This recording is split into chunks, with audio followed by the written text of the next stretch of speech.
दिल्ली के पूर्व deputy CM Manish Sisodia ने अपनी चुनावी कार्यालय की शुरुआत की और इस दौरान उनके साथ उनकी पत्नी भी मौजूद रहीं। मनीष सिसोदिया इस बार जंगपुरा से चुनाव लड़ रहे हैं और इस मौके पर जनतंत्र टीवी ने मनीष सिसोदिया से खास बातचीत की है। देखिए। दिल्ली विधानसभा चुनाव का ऐलान अभी हुआ नहीं, लेकिन आम आदमी पार्टी काफी आगे चल रही है। 70 उम्मीदवार उतार दिए हैं। मनीष सिसोदिया अपने चुनावी कार्यालय का उद्घाटन करने पहुंचे हैं। मनीष जी, काफी आगे चल रहे हैं शुरुआत से आप लोग। हम तो 10 साल से आगे चल रहे हैं।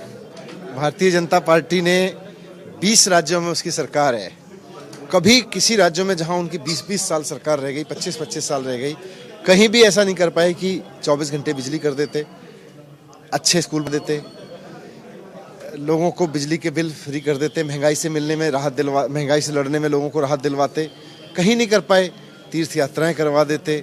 ये सब चीज़ें में तो भारतीय जनता पार्टी से पीछे है, कुछ करती नहीं है। तो अब हमने दिल्ली के लोगों के लिए किया और दिल्ली के लोग अरविंद केजरीवाल जी को एक लीडर के रूप में मानते हैं। जी, 10 साल से सरकार चला रहे हैं, क्या कोई एंटी इनकम्बेंसी का डर है जो इतनी जल्दी सारे उम्मीदवार उतार दिए? नहीं, हम तो हमेशा पहले उतारते हैं।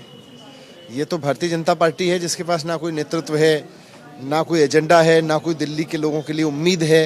आज दिल्ली के किसी आम आदमी से पूछो जो भाजपा का कट्टर समर्थक भी है, उससे पूछो भाई बीजेपी क्या लेके आएगी, वो जो केजरीवाल को हटाएंगे।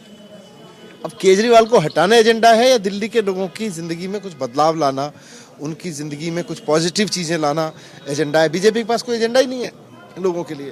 कल हमने देखा बीजेपी के कुछ लोग झुग्गियों के अंदर गए, उनके साथ रात गुजार रहे हैं। बीजेपी वालों के साथ प्रॉब्लम यह है कि जिन झुग्गियों में ये रात को सोते हैं, चुनाव के बाद उन्हीं झुग्गियों को उजाड़ते हैं। और ये दिल्ली की जनता अच्छे से जान चुकी है कि बीजेपी झुग्गियों की ज़मीन, झुग्गियों को उजाड़ के अपने दोस्तों को देना चाहती है, अपने दोस्त बिजनेसमैन को देना चाहती है। तो लोगों को इस पर यकीन नहीं है। वो सोए वहाँ पे, सोएंगे, ड्रामे करेंगे, लेकिन ये चुनावी सीजन है। चुनाव में तो बीजेपी के बड़े बड़े नेता जाके ड्रामे करते हैं, पर अल्टीमेटली लोग जानते हैं कि जिन जिन झुग्गियों में इन्होंने कभी झुग्गी सम्मान यात्रा निकाली, जिन झुग्गियों में जाके रात को सोए, 2 महीने बाद वही झुग्गियाँ उजाड़ी गई। जी, आखिरी सवाल, आप कानून व्यवस्था, महिला सुरक्षा का मुद्दा लगातार उठा रहे हैं, क्योंकि अभी लॉ एंड ऑर्डर जो है वो गृह मंत्रालय के पास है। सरकार आपकी फिर से बनती है तो क्या इसमें बदलाव? यही तो हम कह रहे हैं कि लॉ एंड दिल्ली के लोगों ने स्कूल चलाने की जिम्मेदारी केजरीवाल जी को दी, बिजली विभाग चलाने की जिम्मेदारी केजरीवाल जी को दी, 24 घंटे बिजली आने लगी, स्कूल अच्छे हो गए। अमित शाह जी को उन्होंने लॉ एंड ऑर्डर की जिम्मेदारी दी। पूरी दिल्ली में हाहाकार मचा हुआ है, गैंगस्टर्स का, चेन स्नैचर्स का, अपराधों का मर्डर हो रहे हैं, पार्कों में मर्डर हो रहे हैं। तो वैसे में लॉ एंड ऑर्डर में तो फेल है भारतीय जनता पार्टी, अमित शाह जी पूरी तरह से। तो लोग यही कह रहे हैं कि भाई या तो अमित शाह जी ठीक करें, नहीं तो फिर हम ठीक करेंगे। शुक्रिया बातचीत के लिए। तो मनीष सिसोदिया जो कि अपने चुनावी कार्यालय का उद्घाटन करने के लिए जंगपुरा में पहुंचे हैं। निश्चित तौर पर जंगपुरा से मनीष सिसोदिया को उम्मीदवार बनाया गया है। अब देखना होगा कि यहाँ से किस तरीके से वो चुनाव प्रचार की शुरुआत करते हैं। कैमरा पर्सन संतोष के साथ नमित त्यागी, जनतंत्र टीवी, दिल्ली।